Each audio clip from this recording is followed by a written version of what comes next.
Tribulation numbers. I just heard Dallas' name mentioned, and are we getting Dallas confused with Andrew? Oh my Oh, God, yes, yeah. that's Andrew, right. yes, Yes, the Lord knows. the Lord knows, that's right, yeah, Okay. Dallas is with him. Okay. Yes, Yes. Talk about thank you. confusing. Yes, thank you for that. Oh my goodness, I totally forgot myself. And I know I confused names in the last class. I used Elisha when I should have used Elijah. Elijah. The truth is out there. So we misspeak occasionally. Yes. So God understands, He straightens it all out in the end. I did want to mention that. Yes. I made a couple misspeaks in the last class. And I told you, and I said that, I told you Dallas. Dallas. I'm waiting the name. Well, that was part of our prayer time, and we had a song we began with and prayer. Now we're going to go through the Bible study, and we're going to have it is live, so that got caught on live tape. So, but that's good. It's good information. I don't think it's too personal. So anyway, it is illustrate how we do sometimes have the right person in mind, wrong name on our tongue. Yes. So that happens often, especially if you're nervous or you're in front of a camera. And so that's my position. I'm also dyslexic, so I can't read my own notes. So that's kind of tough when I'm actually looking for a word like I did last week. I couldn't find this word, and when I get up here, I get a little bit nervous. And when I get nervous, I can recall things better when I'm relaxed, peace of mind. Right. But as I get nervous, my mind kind of tightens up. New things are harder to enter and stuff. And I couldn't, and as a matter of fact, right now, and I knew the word, it's chronological. I couldn't think of that word chronological last week, so I used historical. And we'll go over that from last week, a little review. But historical and chronological is not the same. It's the wrong word, historical. Someday those things in Revelation 19 to 21 will be historical. Right now they're prophetic.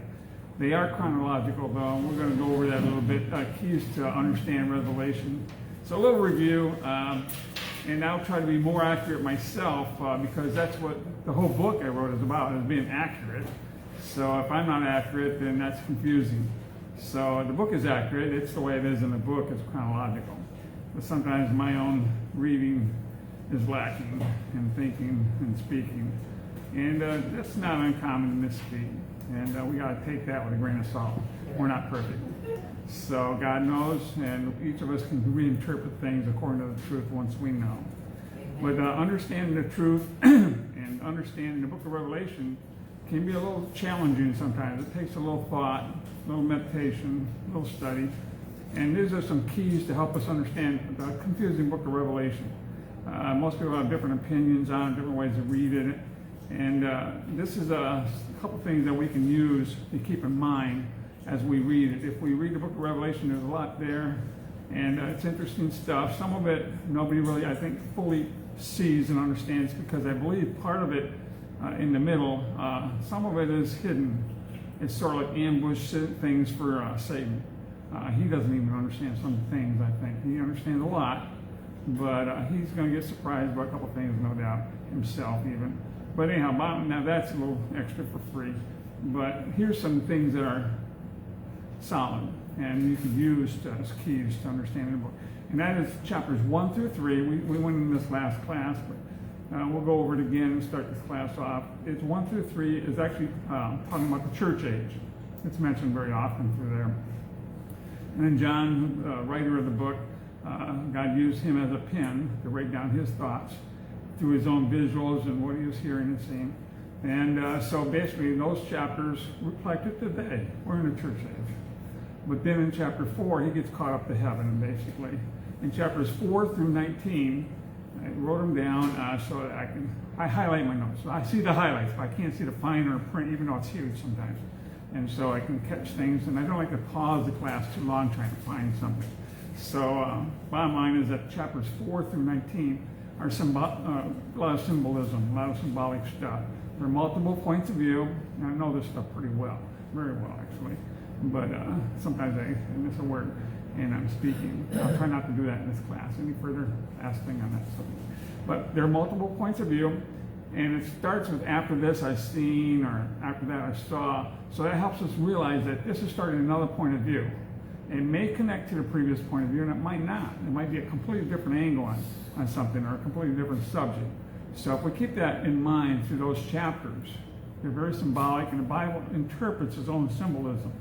And in those chapters, if you read them chronologically, they won't be very confusing, because things in the middle look like the end of the world, and then we go back to things during the tribulation period, which happens before the end of the world. And so they can be confusing unless you realize these are different points of view. We're talking about the end of the world here, we're talking about tribulation here, and they're not necessarily in order. So basically, keeping that in mind will help us to understand what's being said and make more sense than reading it any other way. And chapter 19 is a transitional chapter. It has a lot of symbolism, but it also starts a chronological, right word, point of view about what's happened from the rapture and when Jesus comes back, actually, in chapter 19, and basically to this very earth and the second coming to rule and reign. But what happens is that we are with him, and then we go through this 1,000-year period, which is listed there. That's an actual point of view on the millennial reign of Christ. And it's actually a specific number. It will be historical. Right now it's chronological, and it's in our future. It is a time when Jesus will come back. We've discussed those in previous classes. And then after that, we'll see the new heaven, new earth. This earth was destroyed and reformed. And then we see our new home, our permanent home in the New Jerusalem.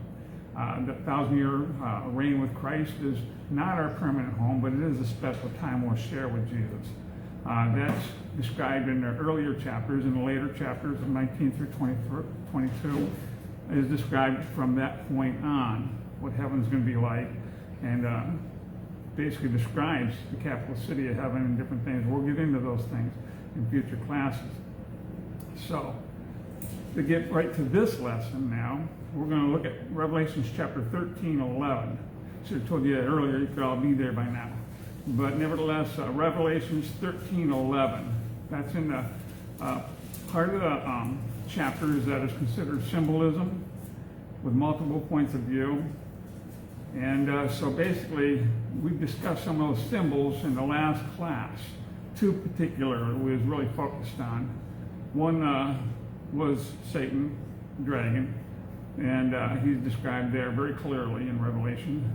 The second one we're going to look at again, we went into more detail on, was the beast. Do you remember what the beast was represented of? We described that quite a bit in the last class. Does anybody recall what the beast represents? The word the beast in the Bible. A lot of people think it's the Antichrist, but it's not exactly the Antichrist, even though he can be very unified with the beast, and he's the leader of the beast in the end. He's the head of the beast, the mouthspeaker of the beast. He's the personality of the beast. He's basically, without him, they don't have leadership. He's actually the author of some of the things that are happening. But the beast is not the Antichrist. It's the Antichrist, and the beast is actually more than the Antichrist. You remember what the beast symbolizes? We went into that. No, that's the dragon. Satan represents, the dragon represents Satan. But the beast was something different. We went into quite detail in Daniel, for instance, give you a clue. Describes the beast, as well as other beasts. Huh? There were 4 heads, and each head had a representation. That's a different beast, but that was actually the Grecian beast. Was it the leopard? I'm not talking about the animal. There was multiple animals, and that's again the Grecian beast with Alexander the Great. And he was actually the first head, and then he handed it down to his 4 generals, which represents 4 heads that followed up the kingdom clue word of the beast. And so it goes beyond Alexander the Great. Just as the last kingdom, which is described in Daniel, both in 2 places, the statue and the beast, basically, and it was different than the other beasts, and yet more powerful and different things. And it's described in the statue as toes of iron and clay. Iron represents military power, clay represents diplomatic power. They're sometimes in conflict with each other, but they're 2 of the most powerful things in warfare to get your own way. You either stomp them out, or you reason with them until you get your way. So bottom line is that the beast represents a kingdom, a government. That's what the beast represents. There were other governments. the government, the last government, the beast, was there before the Antichrist. It talked about having 10 heads, not 4, when it started. And then 3 of them got knocked out and replaced by the little horn. Now, they were referred to as horns on that beast, horns on the head. And so 3 of them got knocked out, and the little horn came up. Now, that little horn was the Antichrist. The beast was already there. So basically, the beast is more than just the Antichrist. The beast was around before the Antichrist. The Antichrist takes over the beast. The beast is a government system of satanic government since the beginning. Now, sometimes it's less satanic than others.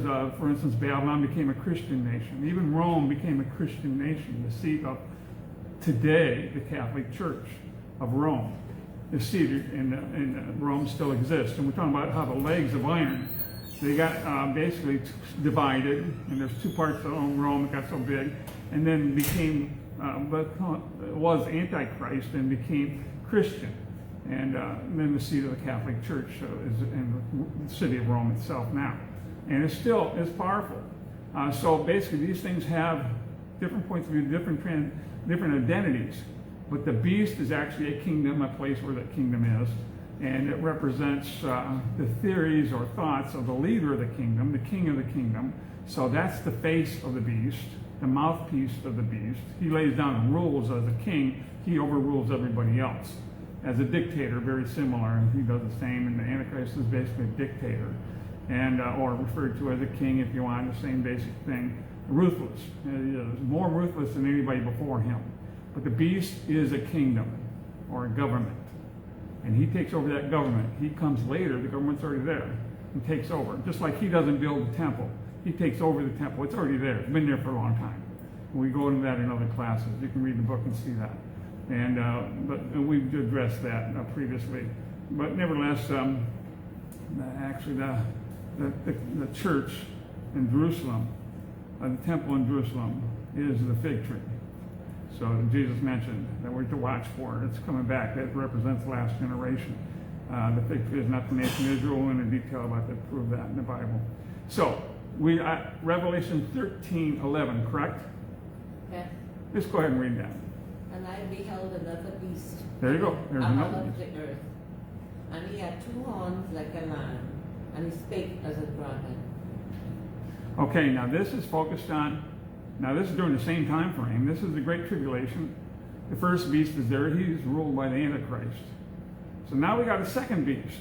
What does the beast represent? These represent the government or kingdom. There you go. That is correct. The beast represents another government or kingdom. They're not opposing each other, though. They're unified. They're actually working together to support the main beast, which the Antichrist rules, which is the government and the political rule of the nation. This is actually a religious government. This is a religious government that basically comes to support, because the first beast is having trouble, because there's 2 witnesses there talking about what's true, and people are getting saved all over the place. He's suffering losses. He's got to get them to sidetrack from this truth to his position on what he wants them to think and worship and stuff, because basically atheism will be a history during this time. There will be no such thing as secular humanism. It's gone. But we'll get to that in just a minute. But go ahead and read that one more time, and then we'll proceed from there. And I beheld another beast coming up out of the earth, and he had 2 horns like a lamb, and he spake as a dragon. Now he spake as a dragon. Now this religious system, this religious government, actually speaks not the truth, but he is like a lamb representing a religion, an organization of Christian or religious thoughts, but they're not Christian at all, and they're not godly at all. It's from the dragon, the Satan. Let's look at how this dragon speaks. We see that in John 8:44, and this is Jesus talking here about his adversary. John 8:44. John 8:44, and we're going to read a description of what this beast, the second beast, talks like, because it is Satan that inspires him and speaks through him. Now we mentioned Satan is a fallen angel. He corrupted himself with pride and decided to oppose God and have his own nation, in a sense. He would have his own beast, basically, his own government. And he didn't know that when you leave perfection, nobody had ever done that before. He entered corruption and deterioration. And he was learning those things. We're learning those things. In the future, everybody know those things and not make those choices anymore, because there'll be no more deception and there'll be no more ignorance. So let's look at how Satan speaks today and how he will be speaking through this religious government. John 8:44, go ahead and read that. You belong to your father the devil, and you want to carry out your father's desire. He was a murderer from the beginning, not holding to the truth. For there is no truth in him. When he lies, he speaks his native language. For he is a liar and the father of lies. So Satan is the father. There were no lies before Satan authorized, started, and promoted lying. I've heard it said multiple times, people lie on a regular basis today. Well, that's Satan's language. He's the father of that. Jesus says, I am the truth. No, the truth is set you free. Satan, he's the father of lies. He'll put you in bondage and ignorance, misconceptions, and misdirections. Now, half-truth sounds like, well, it's good in part, but half-truths are the most powerful lies that Satan uses. He uses the truth with a little spin. It doesn't really get you the right conclusion. He'll have something that is truthful, and then he spins it such a way that it's only half true, because the truth can be verified, and it looks like it's good. And that's probably what the Antichrist will be doing. He'll be using some religious language like Jesus, and yet spin it at the beginning and say, but he's wrong. Let me show you what's better, and it'll be more accurate for you to follow. And so he begins deceptions with half-truths, and then they spin them to become actual lies. So that's this second beast. And let's look at 13, the same chapter, Revelations 13, where we just was. And we'll look at 12 through 15.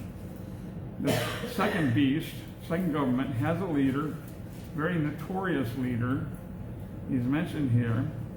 And he's not as powerful as the Antichrist in some ways, as far as making the rules in the kingdom. But in some ways, he's actually even more powerful than the Antichrist, as making people persuaded to follow the Antichrist. Satan inspires them both. We see that Satan speaks through this second beast and through the leader, the mouthpiece of the second beast, as well as the first beast and the Antichrist.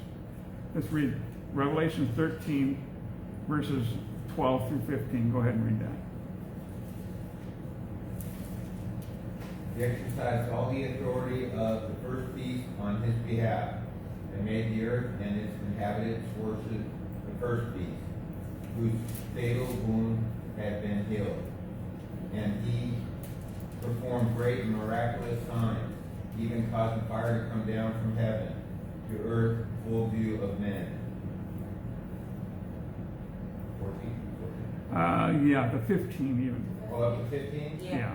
Because of the signs he was given power to do on behalf of the first beast, he deceived the inhabitants of the earth.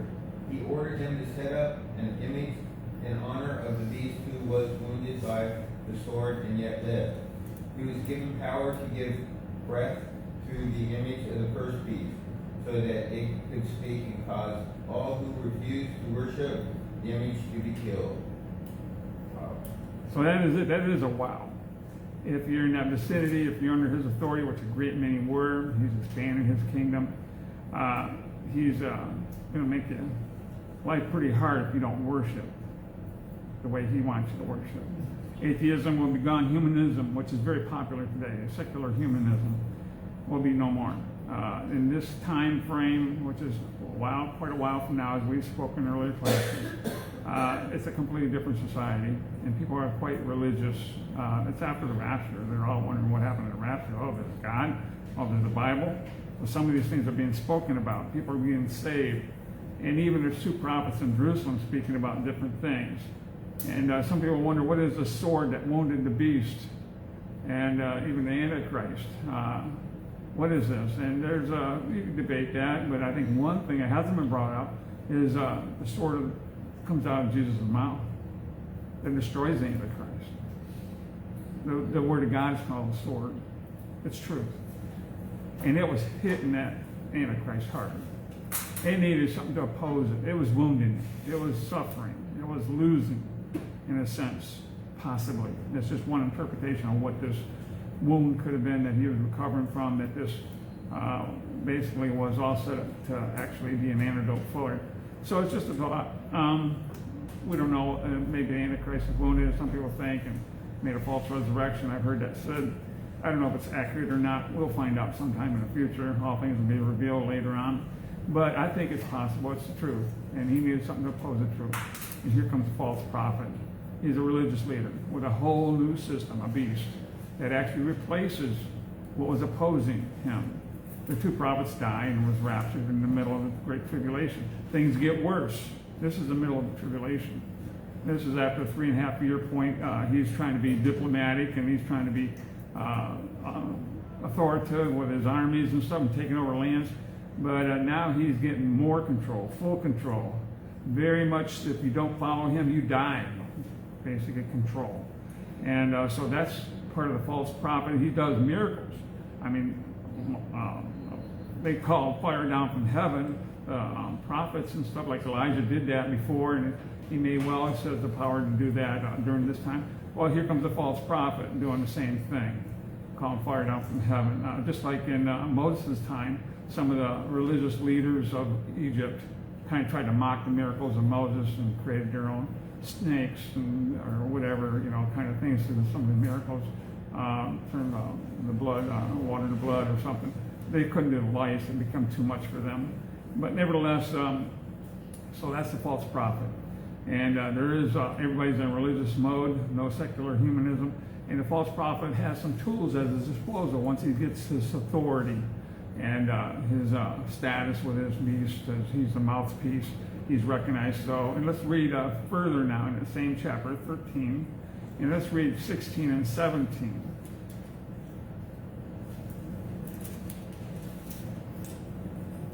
And he causes all, both small and great, rich and poor, free and bond, to receive a mark in their right hand or on their foreheads, that no man might buy, sell, save that he had the mark or the name of the beast or the number of his name.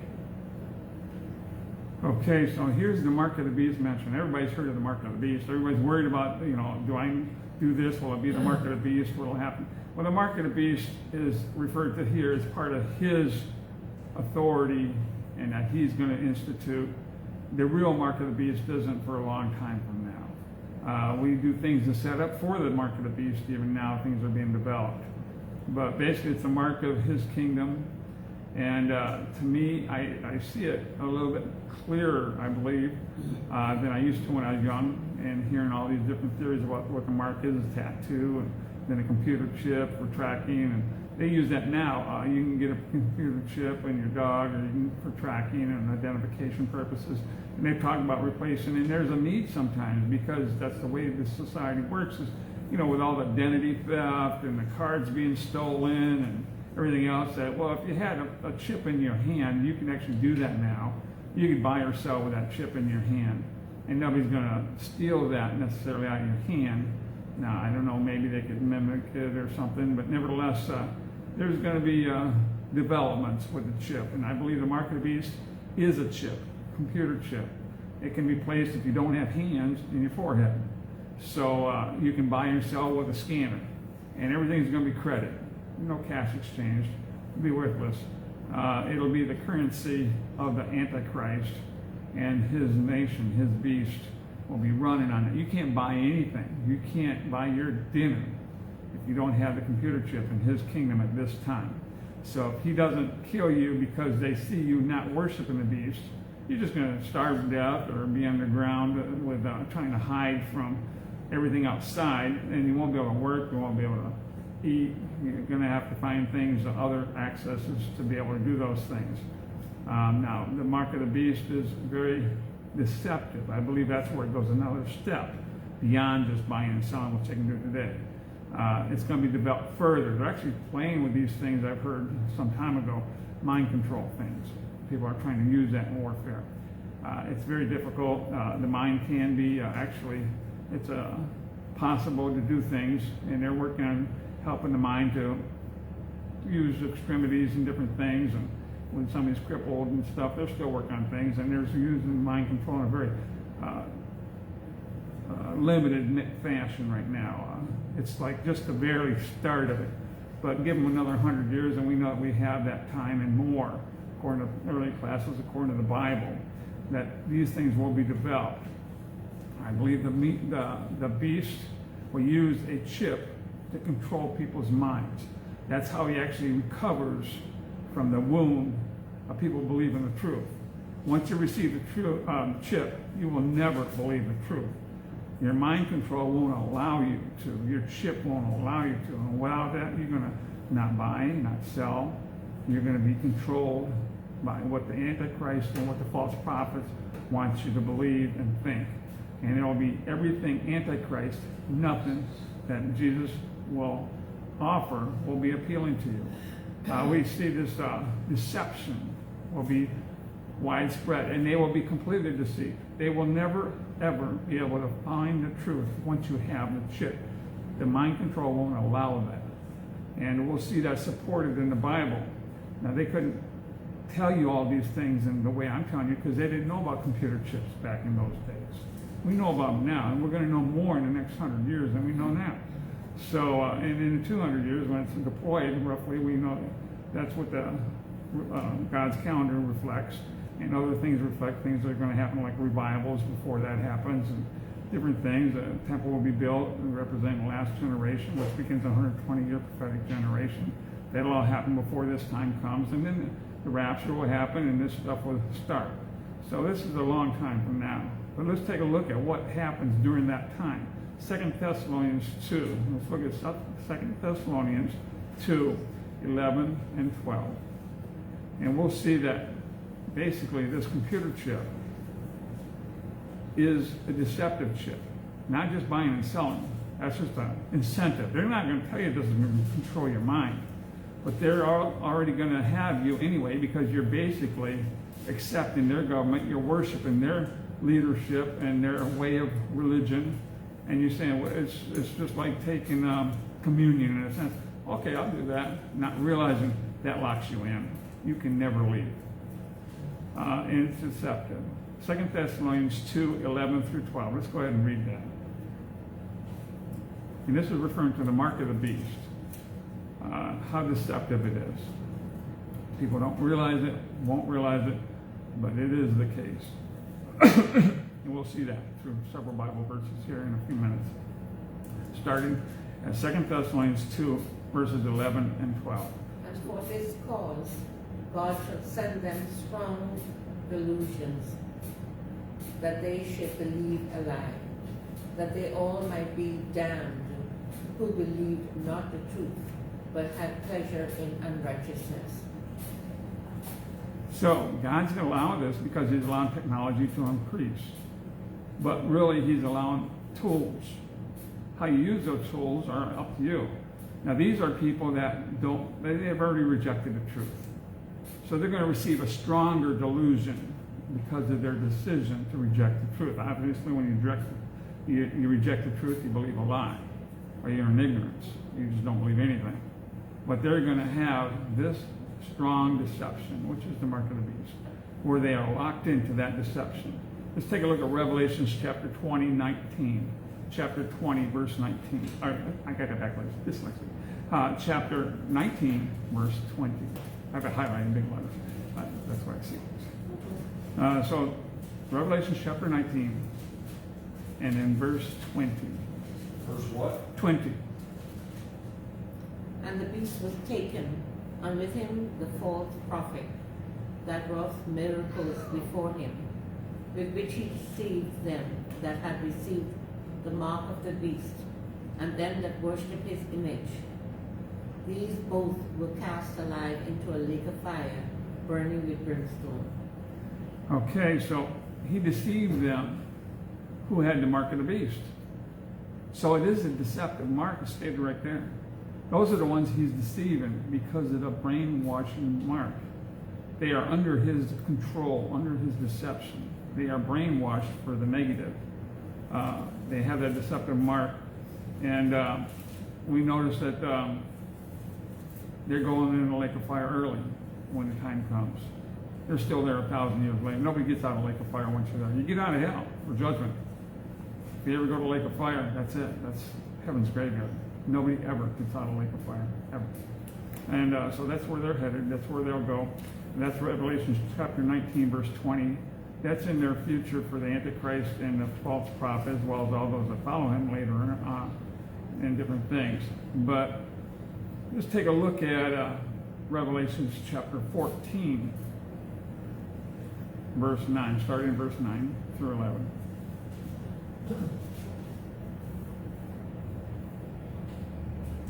A third angel followed them and said in a loud voice, if anyone worships the beast and his image and receives his mark on the forehead or on the hand, he too will drink of the wine of God's fury, which has been poured full strength into the cup of his wrath.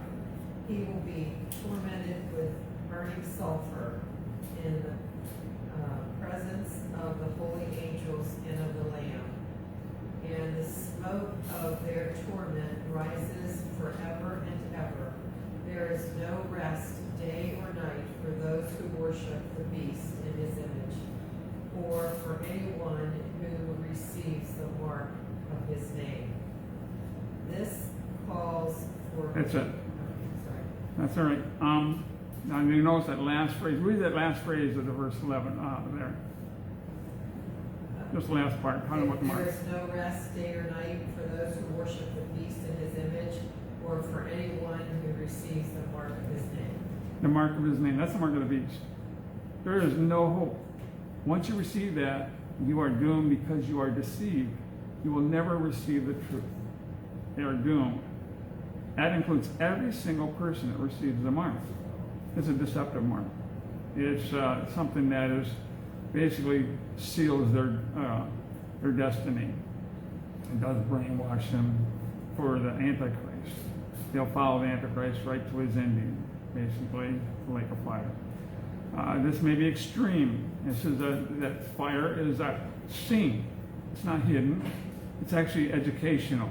The angels see it. God sees it. It's forever. It's like a graveyard. It's a reminder of death and how that all transpired, and the reason why it's not affecting heaven itself, because it's separate and yet it's observable, and people will learn from it. There's be new creations in the future that are going to learn from that. We'll be reminded of those things, and we'll see things more clearly than ever. Maybe a good part of that will be happening during the judgment seat of Christ, because we'll be seeing all the behind the scenes. Maybe that's where we get a glimpse of some of the things in history that leads up to the lake of fire. Because we see these people, understand what's going on and why the lake of fire is there. And we don't see every detail, and because we're pure, we may not want to even see some things. But on the other hand, we will not be like Satan and be ignorant of what sin leads to. We'll be not like Adam and Eve and be ignorant, following a lie. We'll see the truth, and the truth will be the way we'll stay. We'll be perfect. And the Adam and Eve was perfect, but they chose because of ignorance. They didn't know what sin was about, to sin and disobey God.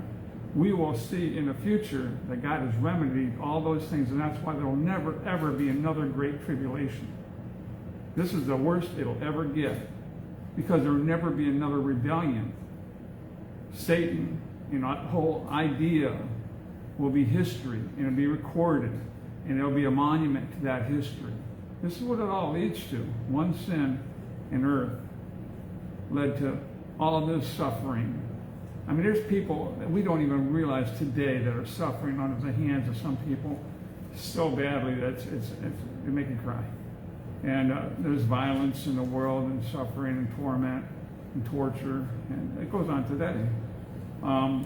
But bottom line is, everybody that rejects God embraces this destiny. That's the reason why Jesus came to set us free from that. We don't have to go there. We're not brainwashed. We can receive the truth, and we can be part of God's family. It's a new creation, and it's got a great destiny. It's the light and darkness, good and evil. We're supposed to learn from the fact is we have our own mind. We make our own destiny. God didn't pre-plan our destiny. We choose our destiny. He gives us two ideas. He encourages us to choose life, but it's up to us. He won't make the choice for us. So that's the way it works. That's faith, and that's understanding the truth. And then applying the truth, saying, I want Jesus to save my life. I don't want to go to hell. And some people say hell's temporary. Well, it says over and over in the Bible, it's eternal. It says it's a real place. And it's necessary. It's not only necessary to separate sin and all those that promoted that, but it's also fostering education in the future. So people, the new creation, billions of years from now. This seems like a lot of people, but in the future, it's going to be a very small part, very small segment of population of God's creation. God grieves over it. He's sad about it. He doesn't want it.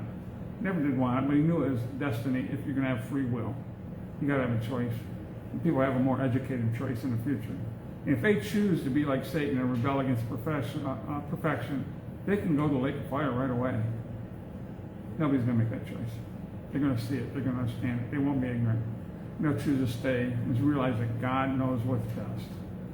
And so basically, that's the purpose for the lake of fire. Let's look at Daniel 12:4.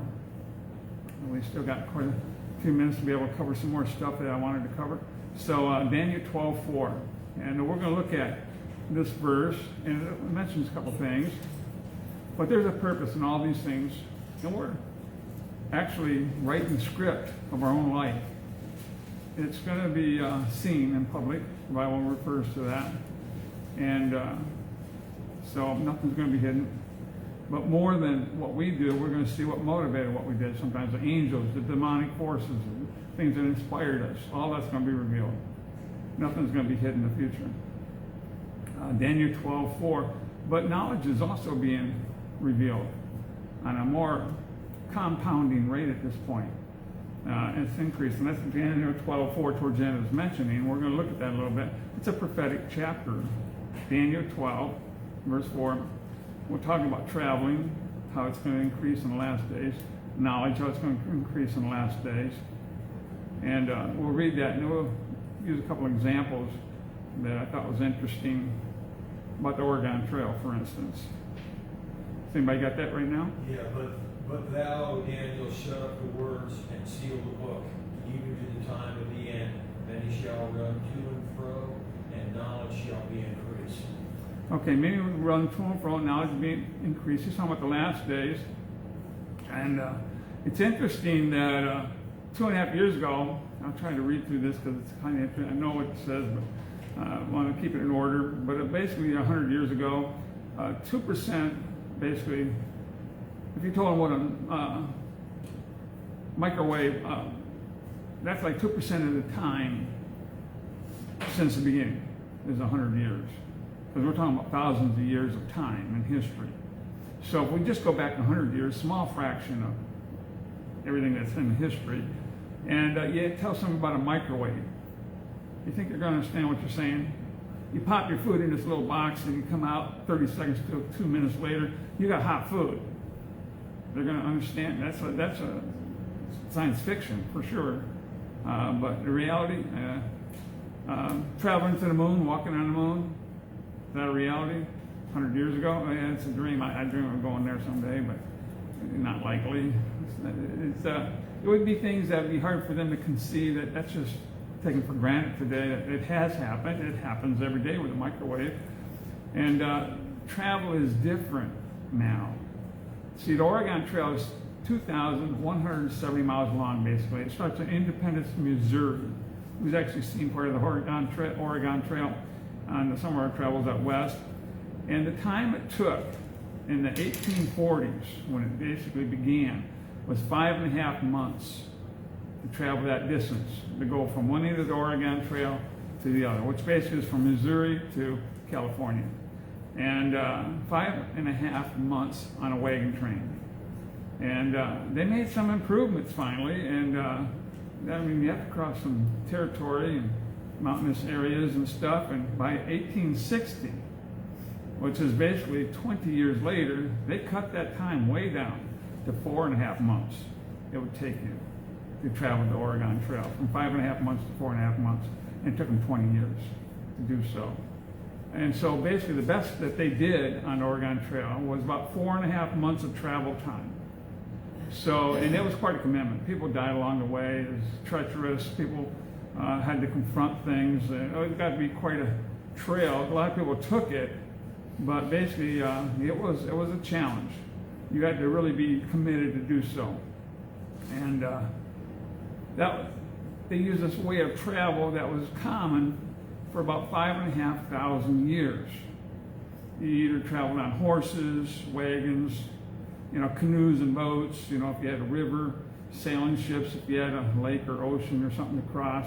But during that time frame, basically Norwegians and Vikings and stuff that was big on ships, and that's how our country got discovered with Columbus being on a ship. That was basically travel time, was the same for a long time, and it didn't progress a lot. Then basically 150 years ago, the Transcontinental Railroad connected their tracks in 1869 and kicked off the Industrial Revolution of the 1900s. And travel started happening a little easier getting out west on a train instead of wagon trains, with horses pulling the wagons. And so it started developing different things. And by 1999, you could drive the Oregon Trail in 1.5 days. You could fly in 4.5 hours. Compared to months, it became a day and a half. You could get there in 4.5 hours. You can cross the world, and they're developing fast planes now again to go anywhere in the world in a short amount of time, more or less, on the super planes. So things have increased mightily in the last 150 years from what they was. Knowledge has been increased.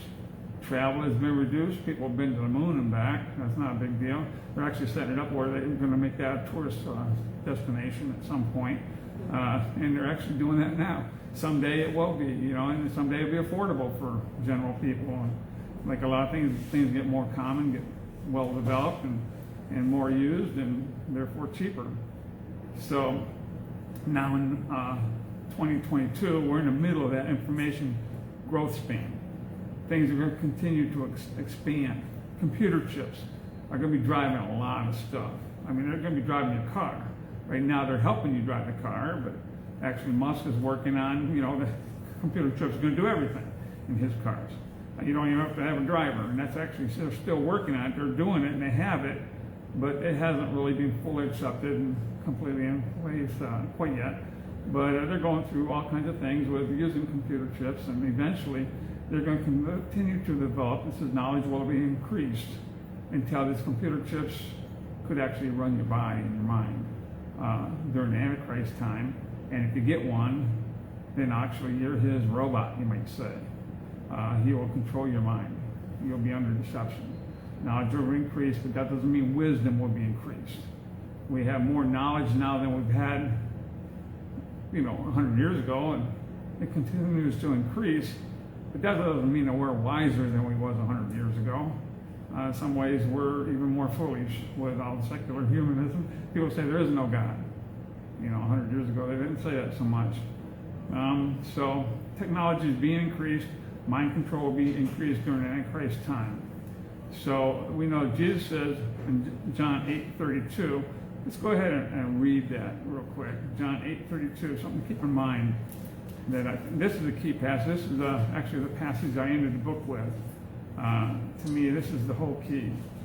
John 8:32.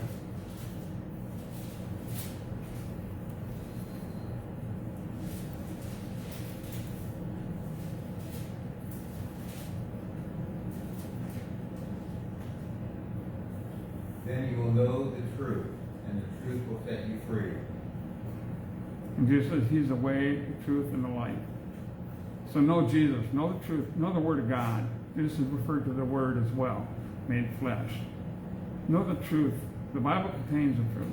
People sometimes misunderstand it, but when you do understand it and you got the truth, the Holy Spirit will enable you to see that and use it properly, so it's not confusing. It's also illuminating. You see things much better, and you'll know the truth, and truth will make you free. Everything in the Bible is true. Some translations we've went into before actually have misquoted things in the Bible.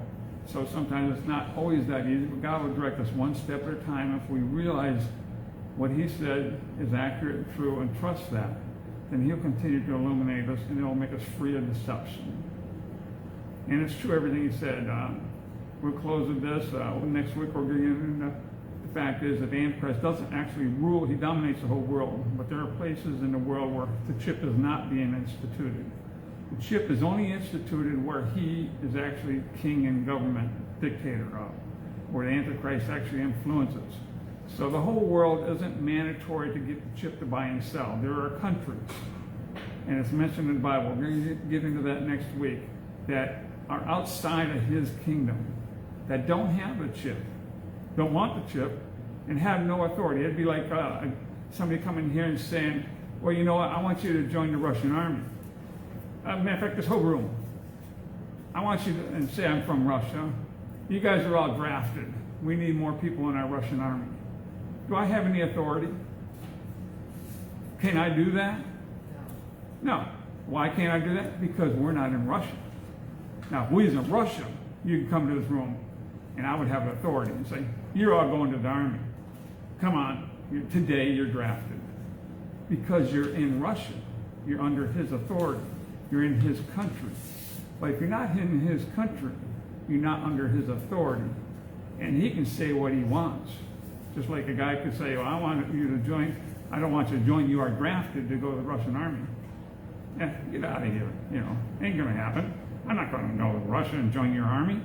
And people in Russia don't even want to do that, a lot of them. But the fact is they have to, because they're in their country. We don't have to, because we're not in Russia. Same with the Antichrist and the beast. If we're not in the beast, we're not influenced by his authority to receive the mark of the beast and to buy and sell under that authority. So a lot of people are going to try to escape, as they do other societies like that, to better and freer societies. And those societies will be ruled by Christ. We're going to see that. So, by the time the mark of the beast happens, that's behind the tribulation. That is during the tribulation. It's right in the middle of the tribulation. Tribulation, 7-year period. This happens at the 3.5-year mark when actually things get worse. So the tribulation is divided into 2 parts. One part is the earlier bad. Second part, the last 3.5 years, is worse. The worst it'll ever be in history, ever. It'll never be as bad as that, ever. And he's going to be very influential there the whole time. But then the mark of the beast happens. People start dying in his own country. And the 2 witnesses are gone. They're killed and raptured. And the rapture's already happened, and then the tribulation happened, right? That's right. The rapture of the church happens, but there's other raptures. And by then, we're all gone. We're all in heaven. We're gone. We don't have to worry about receiving the mark. No, we will never have to worry about that, because it's way beyond. Nobody alive today is going to have to worry about this, because this is a long. We're all going to be dead in wherever we go when we die, either hell or heaven. But nevertheless, our destiny will be, our life will be over. And this was went into this in early classes, but most people don't realize that this is hundreds of years from now. People think it's going to happen in the next 10, 15 years. Not according to the Bible. If it did, all the believers, they're taken up. They have to be taken up before this happens. Although some people believe that, some of us won't. Some people believe we'll go through part of it. There's different beliefs, but if you read the book, you see it all. The Bible supports one point of view very well. And that is the rapture happens first. And we're not going to go through this great tribulation, 7-year period. And in the middle of that, the mark of the beast is instituted and the false prophet comes on board. And all of a sudden things start happening, but within his own country. Right. And it mentions, and we'll see that next week, Daniel actually names a few of them, and there's other places where the Antichrist has wars against people that are against him. And all these people that are against him have a different mark, you might say. They have, a different name, and their name is written in the book of life, and they're sealed by God and the Holy Spirit. And so they are Christians. But they're not part of the first resurrection. We went into that, and we'll go into that again. They are God's creation, and first resurrection concludes at the wedding feast of the Lamb. And that will be all the people coming back. And we're going to get into all those things in the future. But this is all talking about the Antichrist. Next week we're going to, and his Great Tribulation. Next week we're going to talk about that again. It'll be the final class in the Great Tribulation. We're going to move on from that when Jesus comes back. But yeah, this is during that time. And but he doesn't rule the whole world, but he does rule his country. And so there's other options that even these people have, and a lot of them won't. That's why when Jesus comes back, he's going to separate the nations. The ones that are part of the beast, the ones that were not part of the beast, and the ones that were not part of the beast get to go into the great millennium, where Jesus will be king, and righteousness will rule, and deception will be eliminated. The devil will be bound. So it'll be a great time. And we're going to get into that in a couple weeks. And so there's this transitional period before he gets back, and it's very severe. And so that's the thing about that. So good question. We're going to go ahead and close. And so we're going to finish the live broadcast right now. God bless you.